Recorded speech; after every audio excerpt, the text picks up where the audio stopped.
Hello, everyone, and welcome to another episode of the English Learning Podcast.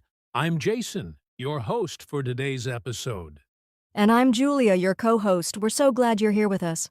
In this episode, we're diving into a topic that's super important but often overlooked: how to master small talk in English. That's right, Jason. Small talk might seem, well, small, but it's actually a big part of daily conversations. Whether you're chatting with coworkers, meeting someone new, or even just talking to your neighbors, small talk helps you connect with people and build relationships. Exactly, Julia. And for English learners, small talk is a fantastic way to practice speaking naturally and confidently. But we know it can feel tricky sometimes. What do you say? How do you keep the conversation going? No worries, we're here to guide you step by step. Today, we'll share tips, examples, and even a fun role play to help you become a small talk pro in English. So grab a notebook, get comfortable, and let's get started. All right, Julia, let's start with the big question. Why is small talk so important? Some people might think it's just meaningless chatter, but that's not true at all, is it? Not at all, Jason. Small talk is actually the foundation of most social interactions. It helps you break the ice and create a connection with someone, whether it's a stranger, a colleague, or even a friend you haven't seen in a while. Exactly. And for English learners, it's especially valuable. Small talk gives you a chance to practice speaking in a low-pressure setting. Plus, it's a way to show that you're friendly and open to conversation. Yes, and it's also a skill that comes in handy in so many situations. Think about it. You're at a party, starting a new job, or even waiting in line at a coffee shop. Small talk can make those moments less awkward and more enjoyable. Absolutely. It's not just about filling the silence. Small talk can open the door to deeper conversations and stronger relationships. And don't forget, small talk is a universal skill. It's not just about learning English.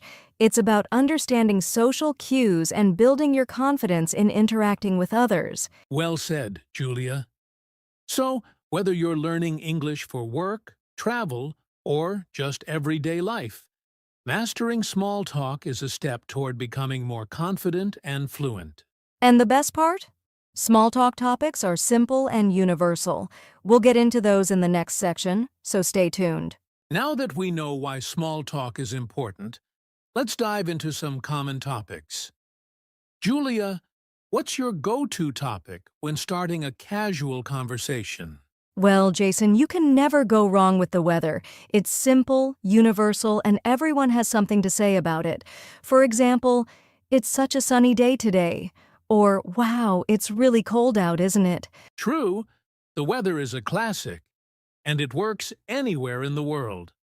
Another great topic is hobbies. Asking someone, "What do you like to do in your free time?" can lead to some interesting and personal conversations. Absolutely. People love talking about their interests, and if you share a hobby, it can really help you connect. Another easy topic is travel. You can ask, "Have you been anywhere exciting recently?" Or, "Do you have any plans for a holiday?" That's a good one, Julia. Travel stories are always fun to share. Another safe choice is talking about work or studies. For example, "What do you do for work?" Or, "Are you a student?" These questions are polite and show genuine interest in the other person. And don't forget about current events. Just keep it light and neutral. For instance, "Did you hear about the new movie coming out?" Or, "Have you seen the latest sports match?" These topics are great because they keep the conversation casual. Exactly. And here's a tip. Steer clear of controversial topics like politics, religion, or anything too personal, especially when you're just getting to know someone. That's a great point. You want to keep the conversation positive and enjoyable. Remember, the goal of small talk is to make the other person feel comfortable and engaged. So to recap, good small talk topics include the weather, hobbies, travel, work or studies, and light current events. And now that we've covered what to talk about, let's move on to how to actually start a conversation.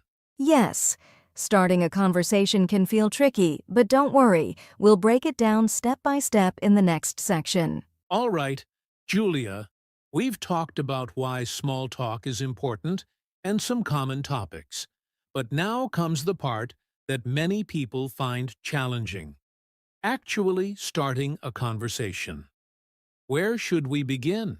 Great question, Jason. Starting a conversation doesn't have to be scary. The key is to keep it simple.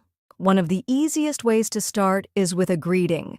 Something like, "Hi, how are you?" or "Good morning" sets a friendly tone. Absolutely. Greetings are universal and polite. And after the greeting, you can follow up with a simple comment or question. For example, "It's such a nice day today, isn't it?" Or, "I noticed your laptop sticker. Are you into coding?" That's a great tip, Jason. Observing your surroundings can give you plenty of ideas. If you're at a cafe, you could say, "This place has great coffee. Have you been here before?" If you're at an event, you might ask, "How are you enjoying the event so far?" Exactly. Context is your best friend. Another effective approach is to use compliments. For instance, "I really like your jacket. Where did you get it?" Or, "That's a great book you're reading. What's it about?" Compliments are a great icebreaker because they make people feel good. Yes, compliments work wonders. And here's a tip. Make sure your tone is genuine. People can tell when you're not being sincere. Another way to start a conversation is to ask for help or advice. For example, "Do you know where the nearest bus stop is?" Or, "I'm trying to choose something from the menu. What's your favorite dish here?" That's brilliant, Julia. Asking for help not only starts a conversation, but also shows that you trust the other person's opinion. It creates a nice, collaborative atmosphere. Another idea is to ask open-ended questions. Questions that can't be answered with just yes or no. For example, instead of asking, "Did you enjoy the movie?" you could ask, "What did you think of the movie?" This invites the person to share their thoughts. Good point, Julia. And here's something to remember. Your body language matters just as much as your words. Smile, make eye contact, and keep an open posture. These nonverbal cues show that you're approachable and interested in the conversation. Yes, a warm smile can make a huge difference. And don't forget about your tone of voice. Speak clearly and confidently, but don't rush. You want to sound relaxed and natural. Let's not forget the importance of practicing these skills. The more you practice starting conversations, the easier it gets. Try starting small, like greeting a cashier or saying hi to a coworker. Exactly. Start with low-pressure situations and work your way up. And don't worry if it feels awkward at first. That's completely normal. The important thing is to keep trying. So to recap, starting a conversation is all about keeping it simple. Use greetings, compliments, observations, or open-ended questions. Be mindful of your tone and body language, and don't be afraid to practice. Great summary, Jason. And don't forget, it's okay to make mistakes. Every conversation is a learning opportunity. Up next, we'll talk about how to keep the conversation going once you've started it. Stay with us, everyone. We'll be back after this quick break. Welcome back, everyone. Now that you know how to start a conversation, let's move on to the next challenge, keeping it going. Julia, why do conversations sometimes feel like they hit a dead end? That's a great question, Jason. One reason is that people often don't know how to respond in a way that encourages more discussion. For example, if someone says, "I love reading," and you just reply with, "Oh, that's nice," the conversation might stop there. Exactly. That's why it's important to show genuine interest and ask follow-up questions. Instead of just saying, "That's nice," you could ask, "What kind of books do you like to read?" Or, what's the best book you've read recently? Yes, follow-up questions are key. They show that you're listening and that you want to learn more about the other person. Another tip is to share a little about yourself in return. For example, if someone says they like hiking, you could say, "That's great, I enjoy hiking too. What's your favorite trail?" Good point, Julia. This creates a natural back-and-forth exchange, which keeps the conversation flowing. Another technique is to expand on what the other person says. For instance, if they mention they've been to a concert, you could say, "Wow, that sounds fun. Who did you see? Do you go to concerts often?" Exactly, Jason. And don't forget to look for common ground. If someone mentions they love cooking, you can talk about a recipe you recently tried or ask them for their favorite dish. Finding shared interests makes conversations more engaging and personal. Another great tip is to use active listening. This means giving verbal cues like, "Oh, really?" or "That's interesting," and even repeating back part of what they said. For example, if they say, "I've been learning to play the piano," you can respond with, "Learning to play the piano? That's amazing! How long have you been practicing?" Yes, active listening makes people feel heard and appreciated. And here's another trick. Don't be afraid of pauses. A brief silence is okay. It gives both of you a moment to think. Sometimes, rushing to fill the silence can make the conversation feel forced. Good point, Julia. Also, if the conversation seems to slow down, you can introduce a new topic. For example, if you've been talking about work for a while, you could ask, "By the way, do you have any plans for the weekend?"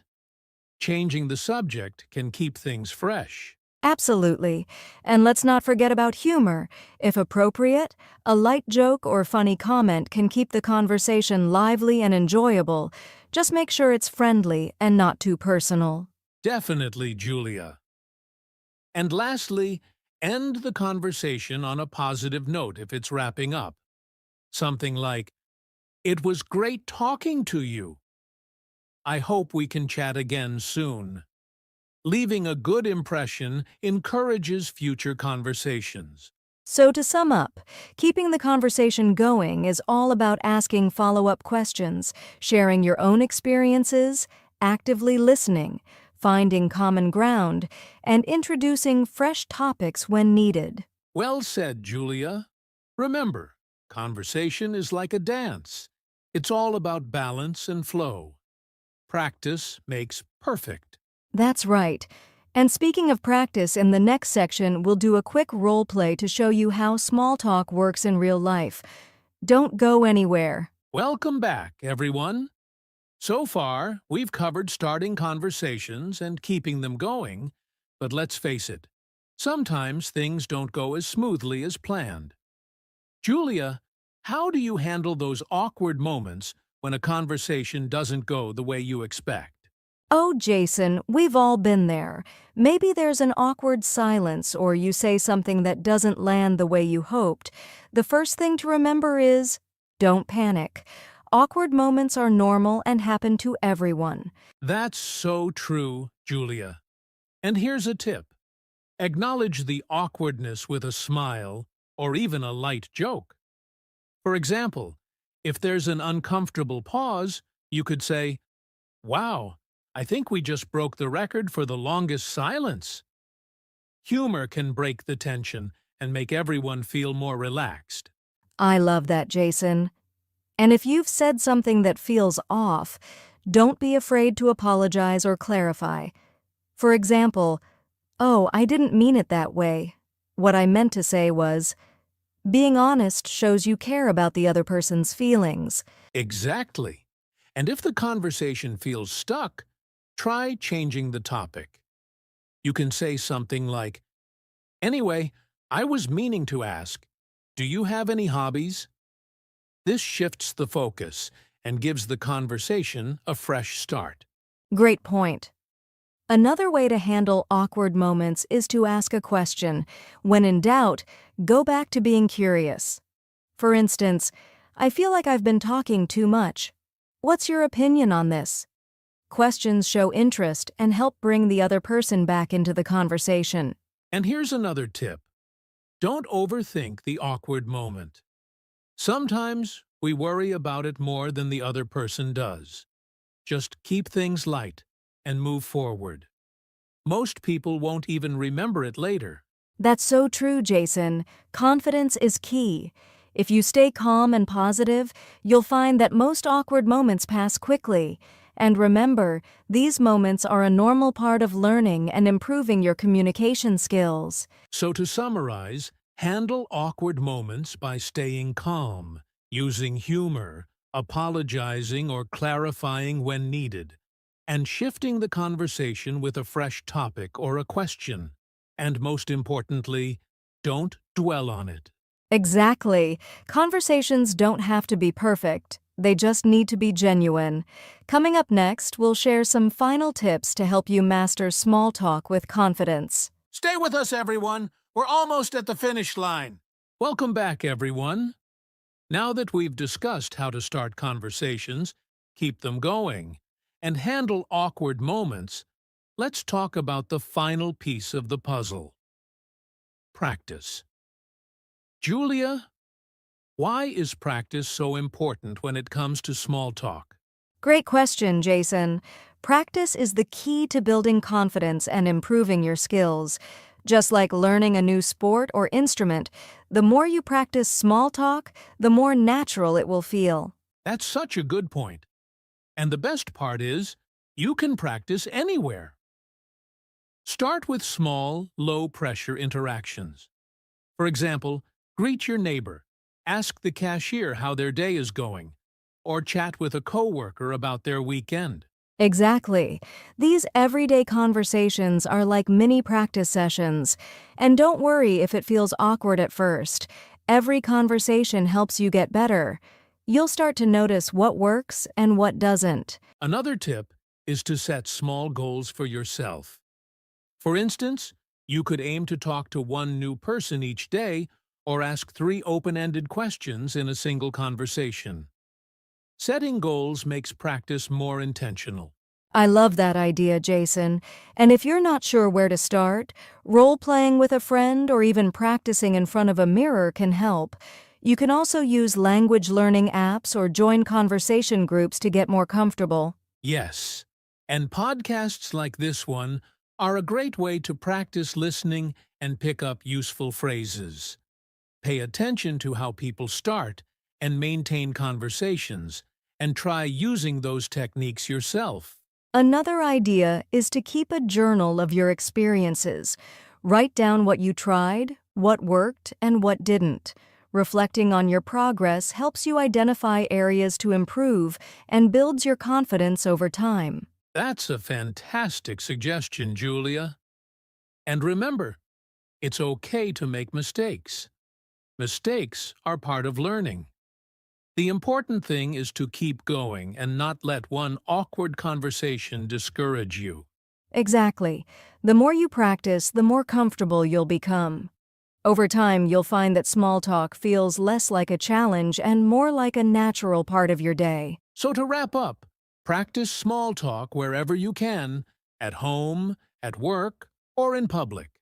Set goals, reflect on your progress, and don't be afraid to make mistakes. The more you try, the better you'll get. Well said, Jason. And that brings us to the end of today's podcast on mastering small talk. Thank you for joining us, and remember to keep practicing. It's the best way to improve. Thanks for tuning in, everyone. We'll see you next time on the English Learning Podcast. Until then, keep the conversations going. Welcome back. To wrap up this podcast, let's do a quick role-play exercise to show you how small talk works in real life. Julia, are you ready? Ready when you are, Jason. Let's dive in. Okay, here's the scenario. We're colleagues, and we just bumped into each other at the coffee machine at work. Ready? Got it. Let's start. Hey, Julia. Good morning. How's your day going so far? Good morning, Jason. It's going well, thanks. How about you? Pretty good. Just getting started. By the way, I noticed you've been bringing those homemade lunches lately. Are you into cooking? Oh, I am. I actually find it relaxing. Plus, it's healthier and fun to experiment with recipes. That's awesome! What's the most recent recipe you've tried? Yesterday, I made a Thai green curry for the first time. It turned out better than I expected. Thai green curry. That sounds delicious. Do you follow a specific recipe, or do you just wing it? A bit of both, actually. I like to start with a recipe for inspiration, then adjust it based on what I have at home. That's such a good way to cook. I might have to try that. I've been wanting to learn how to make something new. Any beginner-friendly suggestions? Absolutely! You could start with pasta dishes. They're simple and you can customize them easily. I can share a recipe if you'd like. That would be great. Thanks, Julia. Well, I'd better get back to work, but it was nice chatting with you. Likewise, Jason. Let's catch up again soon. And that's it. See how natural and relaxed small talk can be? Exactly. All it takes is asking questions, sharing a bit about yourself, and being genuinely interested in the other person. So, listeners, your challenge this week is to try a small talk role play like this one with a friend, or even practice it by yourself. Yes, and don't forget, the more you practice, the easier it becomes. You've got this. Thanks for joining us today, everyone. Until next time, keep practicing